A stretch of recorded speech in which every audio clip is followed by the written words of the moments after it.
I'm convinced that Christopher Nolan challenged himself to make something as epic as the Odyssey and make it into the most boring masterpiece ever made.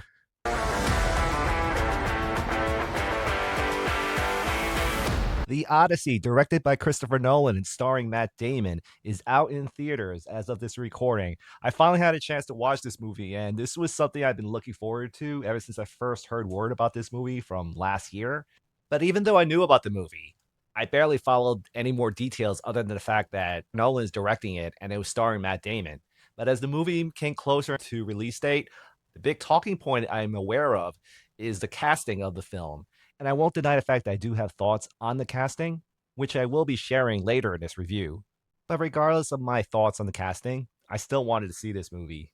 And after watching the film, I give it a rating of you're better off watching at home.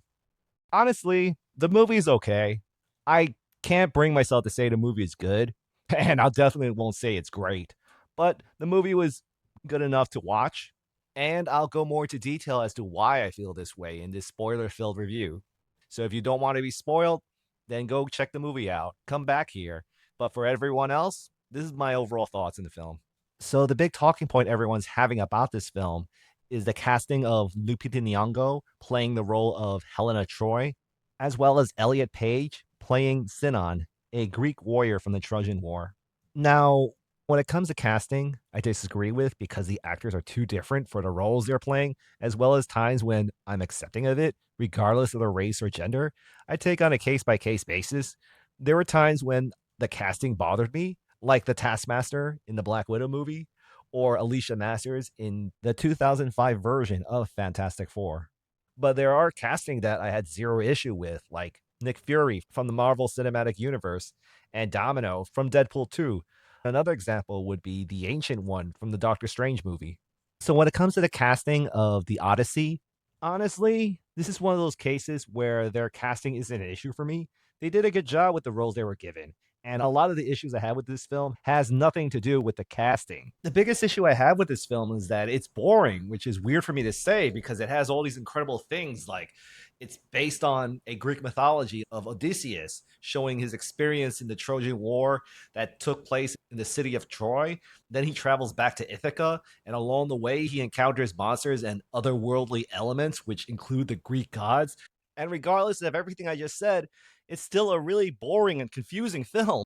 If it wasn't for the fact that I write notes, I would have been lost as this movie kept going. The reason why it was so confusing to follow is because it was very dialogue heavy and they were giving so much details on things I felt was unnecessary, which made everything so convoluted. While there were so many scenes I just felt dragged the film that I would have preferred they edit it out. But if they edited all the things I felt was unnecessary, one of the most confusing scenes for me in the movie has to be when Odysseus was stuck in a cave with a giant cyclops.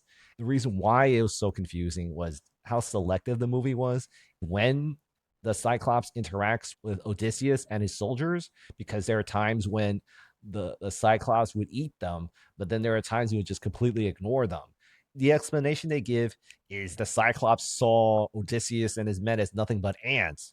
That's a good point, but I may not be a giant cyclops. But I will say that if a bunch of ants were poking my eye when I'm sleeping, you better believe I'm going to kill them every chance I get. I mean, obviously, this scene was trying to make a point, and whatever the point is, it was poorly written.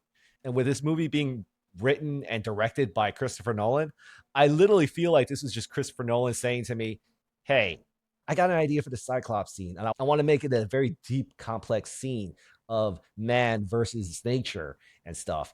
But I think I made it too deep, and I'm really not in the mood to make it clear for the viewer. And I want to move on to the next scene. I mean, I don't know. That's what I think Christopher Nolan was saying when it came to this scene, because I just felt it was a very poorly written scene that a little more effort would have helped to clear things up. But yeah, the scene implies that the gods are against Odysseus and his voyage to Ithaca, with the giant Cyclops slaughtering many of his men. So, okay, I got the message. But then we got the message told us again in where Odysseus and his men traveled to another land where he faces a bunch of giants that just did the exact same thing that the Cyclops did. And I felt that scene was very unnecessary. But I can only imagine Christopher Nolan being the one who wrote and directed this film. And he must have saw this scene and said, Yeah, I feel maybe this scene is unnecessary, but you know what? I still wanted it. And if you have an issue with it, I don't care. I'm Christopher Nolan. I'm a filmmaking genius, and I'll do whatever I want. So, but yeah, I mean, that's just pretty much how I feel about this film. Like a lot of the faults of the film comes to Christopher Nolan's choices with how the movie was edited. There were so many scenes I felt were unnecessary. And speaking of scenes I felt dragged the movie and just was nothing but padding for the runtime, would be the side story of Odysseus' son Telemachus traveling to Sparta to learn about his father. And I just felt they could have cut like probably 15 minutes of that scene because pretty much the gist of that side story was that Telemachus wanted to find out about his father, and he finds out his father is awesome. And do we really need 15 to 20 more minutes of that? And again, I just felt like scenes like that was just nothing but filler just to make the movie a big deal with it being almost 3 hours long, and boy, you could really feel the 3 hours, man. There was a moment where I was just literally looking at my clock to see how long have I sat in this theater. Did these issues bother you as it bothered me, like the runtime, how confusing some of the scenes are, or how unnecessary? What else needs to be cut out of this film? Let me know in the comments down below. But yeah, those are the flaws to the film that just really took me out of it that I just needed to address. But even though I had those flaws, there are strengths to the film that made me enjoy it. Like one of the strengths I would give this film is the presentation of Greek mythology. Like it was interesting how they presented Agamemnon. Every time he was on screen, the camera seemed to focus on his armor, as if he is only known for his power. And he is nothing without that power, since the camera does not even clearly focus on his face when he takes his armor off, which really pushes how Odysseus and others see Agamemnon only for his power. Aside from that, like one of the things that I've always looked forward to when it comes to Greek mythology are the monsters and stuff. And how Nolan presented these elements is having Odysseus explaining his adventures to this girl while getting high on lotus blossoms. And since his thoughts are clouded with drugs, I feel we're getting a complete exaggeration of Odysseus' point of view of things. So, for all we know, the Cyclops could have been just some dude with an eye patch. But in any case, with each encounter represented a challenge he faced in trying to reach home. Like, for example, the Cyclops was meant to be a sign that the gods are against Odysseus traveling home. I viewed how he encountered Circe as a sign of how desperate his men are, that some view them as losing their own humanity. And we're seeing this by these body horror scenes of them turning to pigs, or when they went to Hades and spoke to the dead. And I view that as almost like a sign of Odysseus' guilt of all the men he's lost in this war. Now, when it came to the scene where Odysseus dealt with the sirens and where he heard their song while being tied to his ship, the way Odysseus describes the song, that the sirens promised everything he desired, but for some reason, the thought of giving in to his desires made him feel very ashamed. I don't remember what the shame was, but it was enough to keep Odysseus from coming back to Ithaca. Comment down below if you know what was making Odysseus so ashamed that he didn't want to go back home. But eventually, he decided to go back to Ithaca. And the first thing he did was he saves his son, Telemachus, who was about to be assassinated.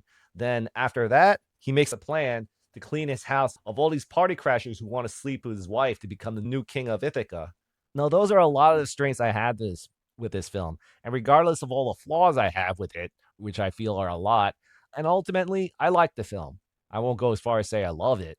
And I can't, in good judgment, recommend anyone to go out and watch this movie in theaters. With the way this movie is edited, you could really feel the runtime of this film. And there are times when it was just so much happening. And I felt this is the type of film where it's so dense with dialogue that you might need to take breaks because of how boring the first and second act of the film is. And once you've recharged, you can take in all the details you might have missed. And that's the reason why I feel you're better off watching it in bits and pieces in the comfort of your own home instead of doing it in a theater. So yeah, those are my overall thoughts. If there's anything I missed that you feel needs to be addressed when it comes to this film, then comment down below and let's continue this conversation. And click the like and subscribe button to this channel and help me get the attention of this dog called the algorithm. Because all I want to do with this channel is create content and make sure that you know who is happy.